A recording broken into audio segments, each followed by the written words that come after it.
गुरुमुखों, महापुरुषों का तो ध्येय ये होता है कि अपने प्रेमियों को सदैव प्रसन्न रखना, चाहे तो वे उनके लिए अपने तन पर अनेकों कष्ट उठाते हैं, बावजूद इसके वे प्रेमियों को सदा खुशहाल रखते हैं। प्रेमियों के भी अपने अपने विचार और अपना अपना अनोखा ही प्रेम होता है। कई प्रेमी तो श्री गुरु महाराज जी के श्री दर्शन मात्र से, तो कई उनकी मधुर मुस्कान से, तो कई उनके श्री वचनों को सुनकर अपना भाग्य बनाते हैं। श्री सद्गुरुदेव जी महाराज जी भी जिस भाव से प्रेमी को देखते, उसी रूप में उसका भाव पूरा कर देते। ऐसे हमारे हृदय सम्राट, नैनाभिराम, मर्यादा पुरुषोत्तम श्री चतुर्थ पातशाही जी श्री गुरु महाराज जी प्रेमियों की हार्दिक अभिलाषा को पूर्ण करने के लिए वे हमेशा ही तत्पर रहते। इसी प्रकार का एक प्रसंग है जब हमारे चतुर्थ पातशाही जी श्री गुरु महाराज जी सिंहासन पर विराजमान हुए थे। भक्त बलराम, उनके मन में श्री सद्गुरुदेव महाराज जी की निजी सेवा करने की भावना दृढ़ रूप से घर कर गई। उस समय वे अपने राहबर श्री महात्मा ध्यान सुखानंद जी के साथ सत्संग पर होते थे। इस भावना के साथ साथ उच्च संस्कार तथा श्री सद्गुरुदेव महाराज जी की कृपा की जरूरत थी। जैसे पुरुषार्थ और भाग्य, इन दोनों में मौलिक भेद नहीं। पुरुषार्थ करने पर भाग्य स्वयं बनता है, परंतु कभी कभी भाग्य ऐसा शक्तिशाली बन जाता है कि किए हुए पुरुषार्थ का फल लुप्त होता हुआ नजर आता है। ऐसे ही भक्त बलराम जी की रुचि सत्संग में कम होती गई। इस निजी सेवा की तीव्र लगन ने उनके मन को बेचैन कर डाला। जो जो समय बीतता जाता, त्यों ही श्री चरणों में पहुंचने की लगन प्रबल होती गई। उनकी यह भी इच्छा थी कि मैं श्री आनंदपुर में श्री पावन दर्शन हर समय करता रहूं। अंत में इस भावना ने उन्हें इस प्रेम की लहर में बहा दिया कि उन्होंने श्री चरण कमलों में एक विनय पत्रिका लिखी। इतने प्रेम में दीवाने बन गए कि पत्र डाक में डालने की अपेक्षा उसे नदी में डाल आए।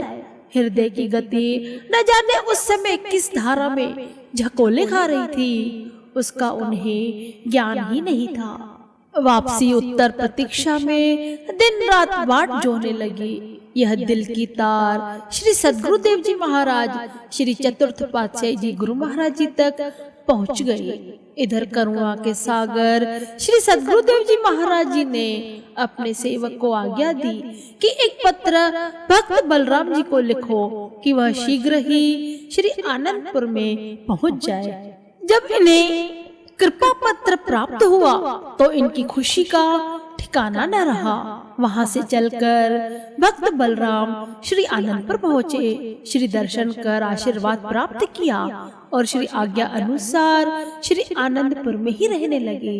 इनके दिल में यह प्रबल इच्छा होती गई कि कब श्री सद्गुरुदेव जी महाराज जी मुझे श्री चरणों की निजी सेवा का अवसर प्रदान करेंगे। एक दिन भक्त बलराम जी श्री दर्शन के लिए पुष्प लेकर गेट पर अन्य प्रेमियों के साथ जा बैठे। उन दिनों कार में विराजमान होकर श्री सद्गुरुदेव जी महाराज प्रातः 4 बजे भ्रमण के लिए आया करते थे। उस दिन कुछ देरी हो गई। इस प्रतीक्षा में भक्त बलराम जी बैठे थे। प्रतीक्षा करते करते ध्यान में मग्न हो गए। ध्यान में क्या देखा उसका वर्णन किया है कि श्री सद्गुरुदेव जी महाराज जी कार में विराजमान है। उठकर भक्त बलराम जी ने साष्टांग दंडवत वंदना की। श्री सद्गुरुदेव जी महाराज जी के आदेश से उठकर हाथ जोड़कर मस्तक झुकाया।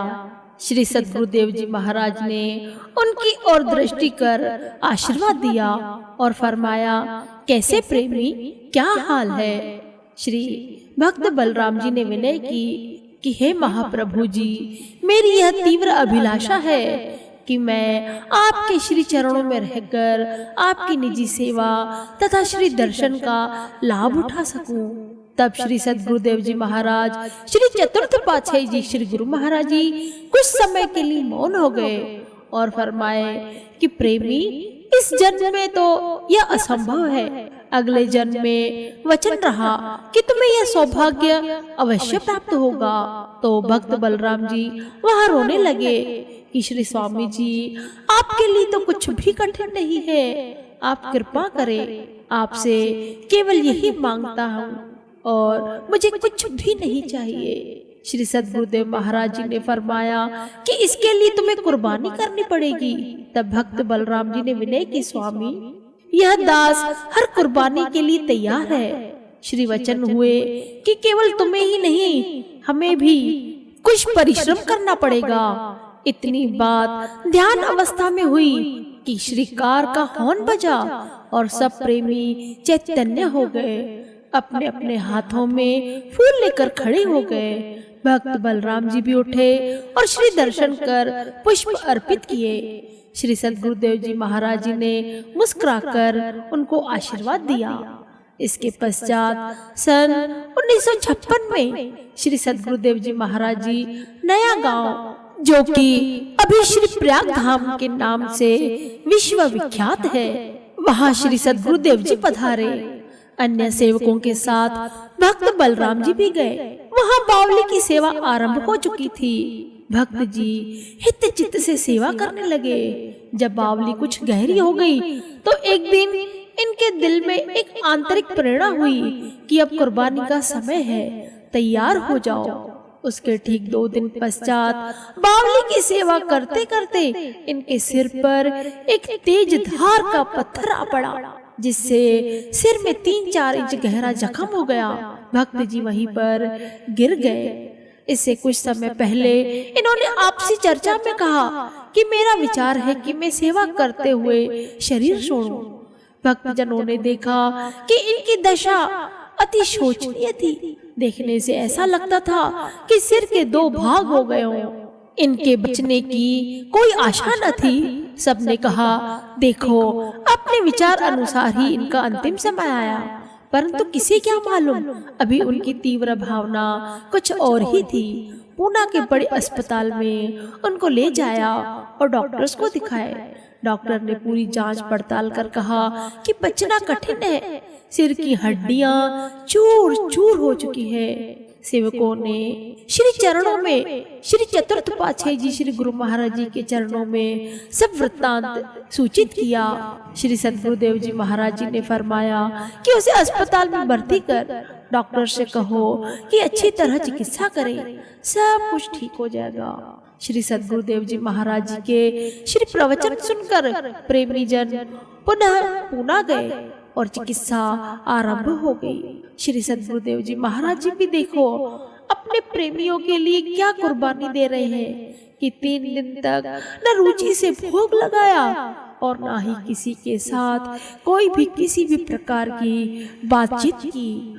अंदर ही अंदर अपने भक्त को नया जन्म देने के लिए सोच रहे थे। वे अपने सेवक की भावनाओं को पूरा करने में संलग्न थे। सभी सेवक जन यह देख रहे थे कि बाहर से तो भक्त बलराम जी का शरीर कुछ गर्म था, लेकिन होश बिल्कुल भी नहीं था। उधर भक्त बलराम जी ने बेहोशी अवस्था में अंदर ही अंदर देखा कि यह धर्मराज के दरबार में पहुंच गए हैं। चित्रगुप्त इनका हिसाब किताब देख रहा है, परंतु उसे वह मिल नहीं रहा। इस दृश्य को देखकर भक्त जी हैरान हुए और श्री सद्गुरुदेव जी महाराज श्री चतुर्थ पातशाही जी का स्मरण किया कि मैं कहाँ आ गया हूँ। एक दिव्य ज्योति सुनहरी सिंहासन पर प्रकट हुई। धर्मराज व अन्य गुप्तचरों ने उठकर दंडवत वंदना की। उस दिव्य स्वरूप में श्री सद्गुरुदेव महाराज जी ने फरमाया, यह हमारी रूह है, इसने अभी सेवा करनी है, इसे यहाँ क्यों ले आए हो? खबरदार, आगे से हमारी रूहों को कभी भी यहाँ मत लाना। गुप्तचरों ने क्षमा मांगी। न जाने वह दिव्य ज्योति भक्त जी को साथ लेकर कहाँ लुप्त हो गई। यह कार्य वहां तो 15 मिनट में पूरा हो गया, परंतु इधर महाप्रभु जी के पास 3 दिन लगे। इधर भक्त जी ने 3 दिन पश्चात आंख खोली और नाम उपदेश का उच्चारण करते हुए करवट बदली तथा भक्त जी अन्य सेवकों के साथ बातें करने लगे। यह देखकर डॉक्टर दंग रह गए कि इनके बचने की तो आशा ही न थी। डॉक्टरों ने कहा कि इनका दूसरा जन्म है। इसके बाद भक्त जी के सिर की हड्डियां धीरे धीरे जुड़ना शुरू हो गई। श्री चतुर्थ पातशाही जी श्री गुरु महाराज जी ने भक्तों को फरमाया कि उसका भगत जी का पूरा हाल हमें प्रतिदिन देते रहा करो। भक्त बलराम जी ने 5वें दिन पूरी घटना दूसरे सेवकों को सुनाई और सेवकों ने श्री चरणों में आकर विनय की। श्री सद्गुरुदेव दीनदयाल जी मुस्कुराकर फरमाने लगे, इसका सचमुच ही दूसरा जन्म है। पहला जन्म तो इसका समाप्त हो गया है। कुछ समय के पश्चात भक्त बलराम जी बिल्कुल ठीक हो गए और उन्होंने अपनी तीव्र अभिलाषा को पूरा किया। श्री सद्गुरुदेव जी महाराज जी की निजी सेवा प्राप्त कर ली। कितनी दयालुता होती है महापुरुषों में गुरुमुखों।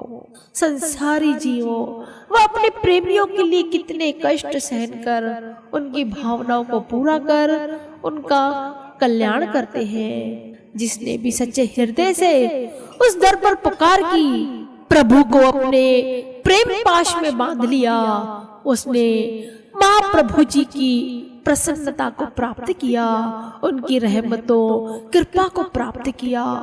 हकीकत में गुरुमुखों महापुरुष तो दुर्धाम छोड़कर धराधाम पर आते ही इसके लिए हैं कि हम जैसे भी हो अपने गुरुमुखों को सच्ची खुशी सच्चा आनंद प्रदान करें। इसके लिए वे देखो अपने तन पर कितने कष्ट सहन करते हैं। अब गुरुमुखों की देखो जो भी अभिलाषा होती है, जिस भी अभिलाषा से वे महापुरुषों के दर्शन करते हैं, श्री परमहंस गुरु महाराज जी उनकी वे अभिलाषा पूरी करते हैं। इसमें कोई भी शक नहीं है, कोई भी संशय नहीं है।